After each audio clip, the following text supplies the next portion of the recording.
তো আজকে আমরা পুরো ভিডিওতে তোমাদের ডাব্লিউএস কোয়েশ্চেন নিয়ে আলোচনা করব এবং এই ভিডিও থেকে তুমি অনেক কিছু শিখবে। তুমি ভিডিওটা না টেনে মনোযোগ সহকারে দেখো, তোমাকে আমরা ধারাবাহিকভাবে একটার পর একটা তথ্য দিব। আশা করছি তোমার অনেক উপকার হবে ডাব্লিউএস কোয়েশ্চেন শেখার ক্ষেত্রে। তো চলো আমরা শুরু করছি। এখানে বলা হচ্ছে the party starts at 6 PM, অর্থাৎ অনুষ্ঠানটা বা পার্টিটা তোমার হচ্ছে কি 6টার দিকে শুরু হয়েছে।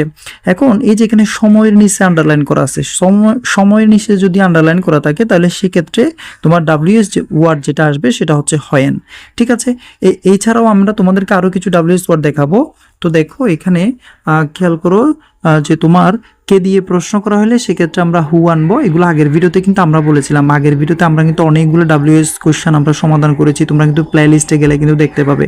দেখো কি দিয়ে প্রশ্ন করলে হোয়াট আসবে, কাকে দিয়ে যদি প্রশ্ন করা হয় সেক্ষেত্রে হুম আসবে, কোনটি দিয়ে প্রশ্ন করা হলে হুইচ আসবে, কখন বুঝালে হয়েন আসবে। দেখো আমাদের এখানে যে 6 PM লেখা আছে সেক্ষেত্রে হয়েন আনবো আমরা, আর কেন বুঝালে সেক্ষেত্রে হোয়াই আসবে, আর কিভাবে বা কেমন বুঝালে হাও আসবে, কার বুঝালে হুস আসবে, আর কোথায় দিয়ে যদি প্রশ্ন করা হয় সেক্ষেত্রে আমরা ডাব্লিউএস ওয়াট আনবো হোয়ার। আশা করি তোমরা বুঝতে পেরেছো। এখন আমরা যে টপিকটা আলোচনা করছি সেটা হচ্ছে দ্য পার্টি স্টার্টস। এই যে এখানে সময়ের নিচে আন্ডারলাইন করা আছে, সো আমরা প্রথমে কি আনবো, হয়েন আনবো। ঠিক আছে, হয়েন আসবে এখানে WSEN, হয়েন। এখন দেখো, এখন আমাদেরকে যেটা জানতে হবে বা তোমরা যারা জানো না তাদের জন্য আমরা এটা কিন্তু আগের ভিডিওগুলোতে আমরা ব্যাখ্যা করেছি। সেটা হচ্ছে এই যেখানে তুমি এই লাইনটা দেখতে পাচ্ছ, এটা একটা সেন্টেন্স, এটা কোন টেন্সে আছে সেটা আমাদেরকে জানতে হবে। কেন? কারণ এই যে ডাব্লিউএস ওয়ার্ডের পর আমাকে এখানে একটা অক্সিলারি ভার্ব বসাতে হবে।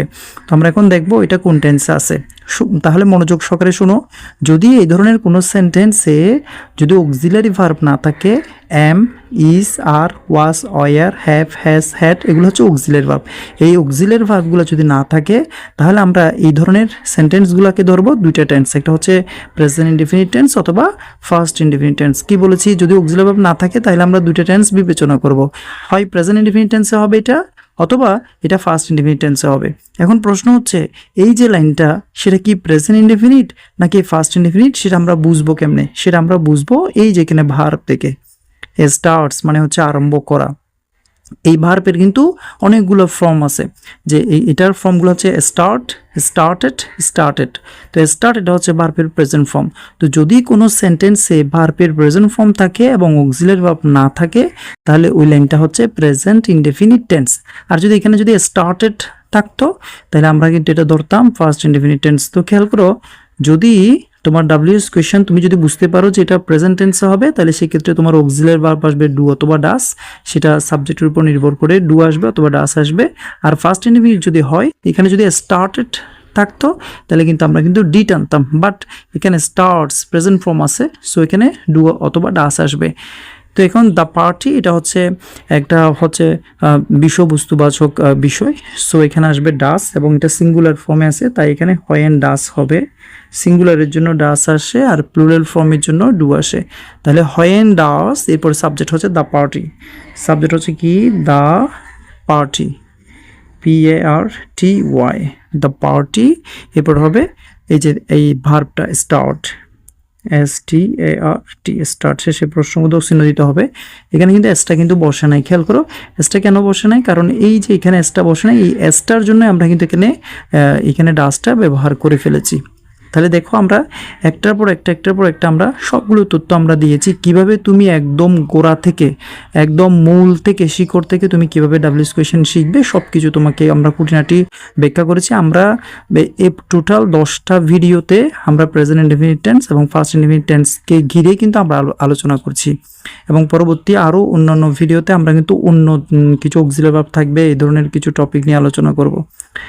এখন এখানে নেক্সট আমরা সেকেন্ড যেটা দেখতেছি সেটা হচ্ছে আই গেট আপ হচ্ছে অ্যাট 7 AM, অর্থাৎ আমি সকালে কি 7টার দিকে উঠি, অর্থাৎ সকালে 7টার দিকে ঘুম থেকে উঠি। দেখো এখানেও কিন্তু সময়ের নিচে আন্ডারলাইন করা আছে, এটা একটা বুঝলাম। সময়ের নিচে আন্ডারলাইন করা থাকলে আমাদেরকে হয়েন আনতে হবে, একটা বের করলাম। সেকেন্ডটা হচ্ছে এটা কোন টেন্সে আছে সেটা দেখতে হবে। দেখো এখানে গেটের ফর্মগুলো হচ্ছে গেট, গট, গটেন। তো এখানে গেটটা হচ্ছে প্রেজেন্ট ফর্ম, সো এটা হচ্ছে প্রেজেন্ট ইনডেফিনিট টেন্স। আর আমরা তোমাদেরকে বলেছিলাম যে কি প্রেজেন্ট ইনডেফিনিট টেন্সের ক্ষেত্রে ডু অথবা ডাস আসবে। সিঙ্গুলার হলে ডাস, আর প্লুরাল ফর্ম এবং পাস্ট পারসন যদি হয় তাহলে সেক্ষেত্রে ডু আসবে। তাহলে খেয়াল করো যে এটা সময়ের নিচে আন্ডারলাইন করা আছে, সো আমরা এখানে হয়েন আনবো ফার্স্ট, হোয়েন সেম টাইম এখন আমরা অক্সিলারি ভার্ব আনবো, যেহেতু এটা প্রেজেন্ট টেন্স এবং তাই আমরা এখানে ডু আনবো। কেন? কারণ এখানে ইউ আছে, আই আছে। আইটাকে যদি তুমি ডাব্লিউএস কোয়েশ্চেনে নিয়ে যাও সেটা কিন্তু ইউ হয়ে যায়। আমরা আগের ভিডিওগুলোতে বলেছি আই থাকলে সেটা ডাব্লিউএস কোয়েশ্চেন করার সময় ইউ হয়ে যাবে, আর ইউর জন্য ডু বসবে। হোয়েন ডু ইউ, আই থাকলে ডাব্লিউএস কোয়েশ্চেনে ইউ হয়ে যাবে। কেন হয়ে যাবে সেটা আমি একটু পরে বলছি। ইউ, এরপরে ভার্বের প্রেজেন্ট ফর্ম সেটা হবে গেট, শেষে আছে আপ, গেট আপ, শেষে প্রশ্নবোধক চিহ্ন বসবে।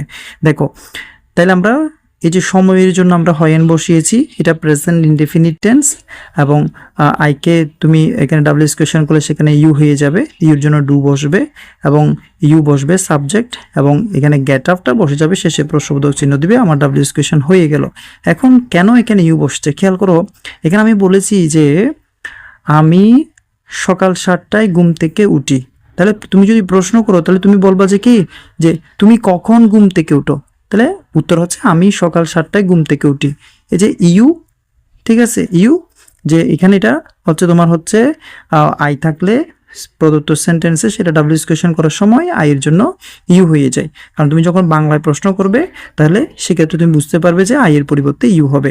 যে আমি ঘুম থেকে সকাল 7টায় উঠি, এটাকে যদি তুমি প্রশ্ন করো তাহলে হচ্ছে যে তুমি কখন ঘুম থেকে উঠো। এই যে তুমি বুঝাচ্ছে আইয়ের পরিবর্তে, সেজন্য আমরা আইয়ের পরিবর্তে ইউটা ব্যবহার করেছি। দেখো ভিডিও থেকে যদি কিছু শিখতে পারো তাহলে অবশ্যই আমাদের এই চ্যানেলটাকে সাবস্ক্রাইব করবা, এবং অবশ্যই তোমার বন্ধুদের সাথে এই চ্যানেলের কথা শেয়ার করবা, সাবস্ক্রাইব করবা, এবং অবশ্যই লাইক কমেন্ট শেয়ার করে আমাদেরকে জানাবে তোমার কি ধরনের ভিডিও গ্রামারের ক্ষেত্রে প্রয়োজন। ধন্যবাদ সবাইকে ভিডিওটি এতক্ষণ ধরে দেখার জন্য।